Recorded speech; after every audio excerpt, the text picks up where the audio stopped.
What's happening, guys? Obviously, this weekend we got Charles Oliveira versus Matus Gamrot. I'm not going to spend time breaking down the whole card or even the whole of the main card for that matter because I just, yeah, I like, yeah, I don't, I don't care for the whole card. I'll be honest, guys. And let me quickly see what time it's on because I'm not trying to stay 12 o'clock. You say 12 a.m. main card, yeah. Okay, that's perfect. That's perfect. It's actually on at 12, so I won't have to stay awake mad late. So who knows? Maybe I'll do a live stream for that because it's Charles Oliveira. But you know what? I'm not gonna predict the whole main card, but there is 4 fights. Wow, this is a 6 fight main card. Fucking hell. But yeah, cool. Let's start with this is the third fight on the main card, which is Jonata Denise versus Mario Pinto. But wasn't he meant to fight someone else? Hold on, guys. Let me check that. Because I'm sure he was meant to fight someone else. Pinto. Obviously, you know what's funny, guys? I've met Mario Pinto a few times because I've trained at his. Well, I'm assuming he still trains there. No, he is meant to fight Denise. I thought it was someone else. Ain't that funny? They both speak Portuguese. But yeah, I've met Mario Pinto a few times when I used to train at Fight Zone in Bethnal Green. Very good gym. Obviously, Leon Edwards did some of his camp there as well when he last fought at the O2. So, was it the last time? Was it when he fought at the O2? Yes, it was. So, yeah, I know the gym. I wouldn't say I know it well because I haven't trained there that many times, but I've trained there a few times. And to be honest, it's a good gym. The Brazilian Jiu Jitsu, Nogi, all of that stuff is good. The MMA is pretty good in there as well. So, Mario Pinto is coming out of a good gym. And little backstory for those of you that won't actually know. One of Mario Pinto's coaches, Stuart, I've forgotten his surname, he actually beat Tom Aspinall years ago. I think this was early on in both of their careers, and he got a submission win over Tom Aspinall. I just thought I would throw that in there. Small world. But Mario Pinto, obviously, he's a rising star in the heavyweight division. Listen, he's pretty decent. I haven't seen much of Mario Pinto. I've seen his last few performances. I've seen his fight on the Contender Series, and I saw his first fight actually in the UFC. And he's explosive. He's got power. He doesn't look like one of them guys he doesn't look that explosive, but he is, and he's got power. I don't know anything about Denise, so I'm going to go with Mario Pinto to get this one done by a knockout because I genuinely think he's got power and he's got good technique. That he's actually a pretty decent fighter, to be honest. I believe he's the same age as me, actually. So, and listen, I know he's fighting out of Portugal, but he's from the UK. So I'm gonna go with Mario Pinto with a first round knockout. I don't think Jonata Deniz is gonna have any answers for what Mario Pinto has. And listen, he puts in work, man. He puts in work. Like, he actually trains very well. And I follow a lot of the gyms that he's affiliated with, and yeah, they have a serious team, man, of MMA fighters that train. So shouts out to Mario Pinto. I think he gets the job done. We move up the card. We got Vicente Luque versus Joel Alvarez, and honestly, I think this is gonna be honestly, I think Joe Alvarez is going to put a beating on Vicente Luque. Obviously, this is Alvarez's welterweight debut in the UFC, I believe. But honestly, I think Joe Alvarez gets it done. He's just a younger, fresher fighter. He's got a very good style. To be honest, I would have wanted to see him versus maybe an Ilia Topuria. I really wish he stayed in the lightweight division. Maybe it's becoming more difficult for him to cut weight, but that would have been a good fight. And that would have been a fight I would have wanted to see. So, you know, it is what it is. But I'm going to go with Joel Alvarez on this. I think he's going to piece up Vicente Luque and, you know, really hurt him. So I'm going with a first or second round finish. I think he's going to crack him and, yeah, finish him. We then move on. We got Davison Figueiredo versus Montel Jackson. And listen, I know Davison Figueiredo is at the later stages of his career, and I thought he was injured. I actually thought he tore his ACL or something in his last fight, but clearly it must have not have been that. But guys, I don't know anything about Montel Jackson, and I don't really care to know anything about him because I cannot pick against Davison Figueiredo. I really like him.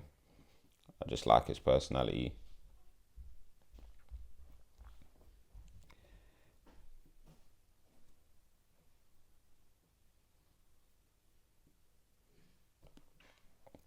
And I like the way he fights. But yeah, I'm going to go with Davison Figueiredo on this one, guys, man. I don't think... Listen, Figueiredo is the more seasoned fighter. He's fought high-level opponents. Let's actually take a look at Montel Jackson's resume. Okay, he's on a 6-fight win streak.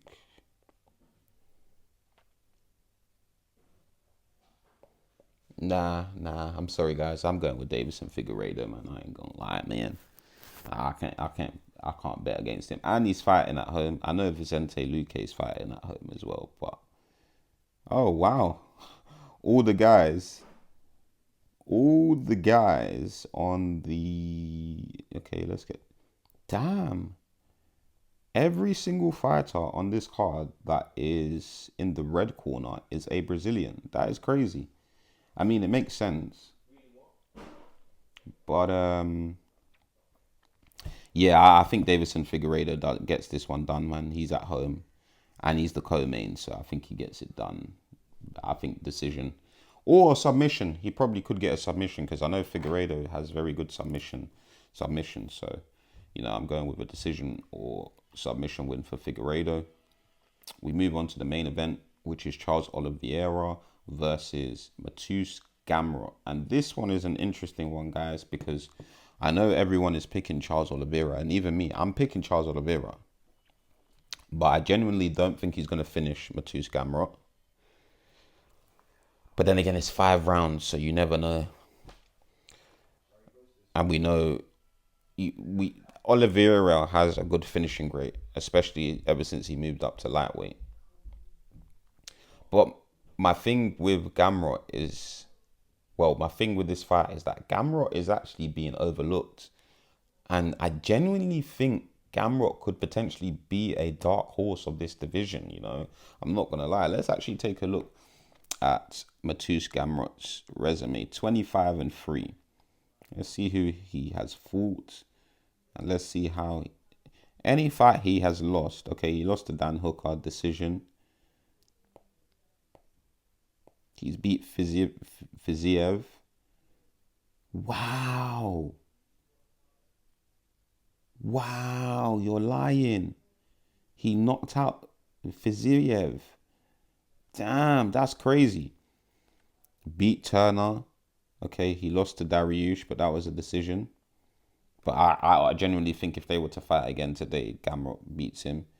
He beat Sarukian by decision, but a lot of people said that was... That verdict, I fuck with verdict, innit? So, and verdict said that. I didn't watch this fight when it happened, but a lot of people are saying Sarukian actually won that fight. So, but he beat him, so it is what it is. Damn. All right, yeah. So he's not really a finisher. He's more of a decision. What did that say? Um, so his decision win percentage is 48%. So if he's gonna win this one, it's gonna be by decision. But one thing we know about Gamrot is he is going to wrestle. He is gonna mix in his wrestling, and that's why I feel like he can potentially be a dark horse of this division because everyone is overlooking him, but because Charles Oliveira, yes, has very good Brazilian jiu-jitsu, but Matheus Gamrot has very good wrestling. And if you look at when he fought Sarukian, they had very good wrestling exchanges. So I think you see when Sarukian fought Oliveira, Sarukian is not really a submission artist. He's more of a take you down and land his ground and pound and finish you. But Matheus Gamrot is going to make it quite competitive when it goes to the ground because it will go to the ground. That's inevitable. Both of these guys like to be on the ground, and it's going to happen. And if Matheus Gamrot somehow manages to land a punch on Oliveira that hurts him, Oliveira is going to stay down, and Gamrot probably will engage with him on the ground. Because I genuinely don't think Gamrot is going to be scared to engage with him on the ground. My question with this fight, what I'm really, really worried about is Charles Oliveira's chin.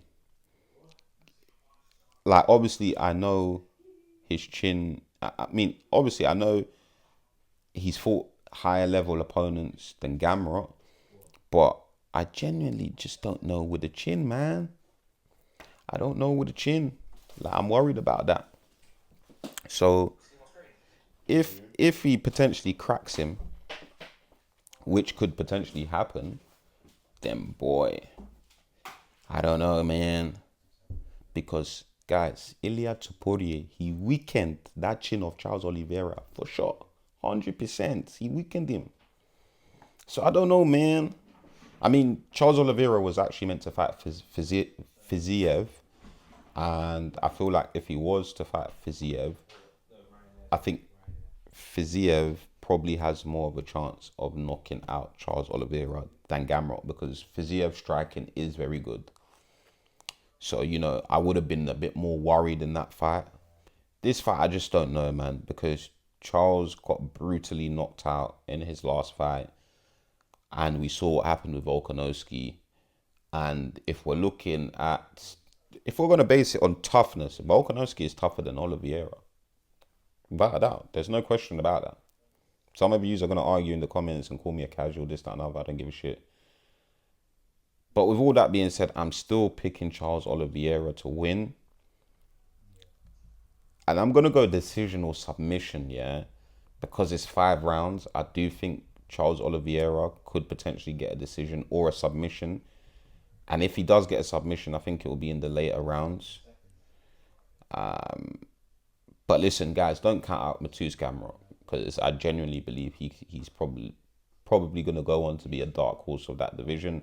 Whether or not he gets the title shot and actually gets the title is another question in itself. But don't count out Gamrot, guys. Don't be surprised if Gamrot manages to scrape a decision win against Charles Oliveira because he has that style that can get the decisions. So, again, I'm picking Charles Oliveira. I don't think he's going to knock out Gamrot. I think he gets it done by a decision or submission. And like I said, if it's a submission, it's going to be in the later rounds. But that's my predictions for UFC Fight Night Rio de Janeiro. Obviously, my memories of Rio de Janeiro is obviously from when Conor went to Brazil for the world tour when he was fighting Jose Aldo. And this is what I'm saying, UFC don't do shit like that anymore, man.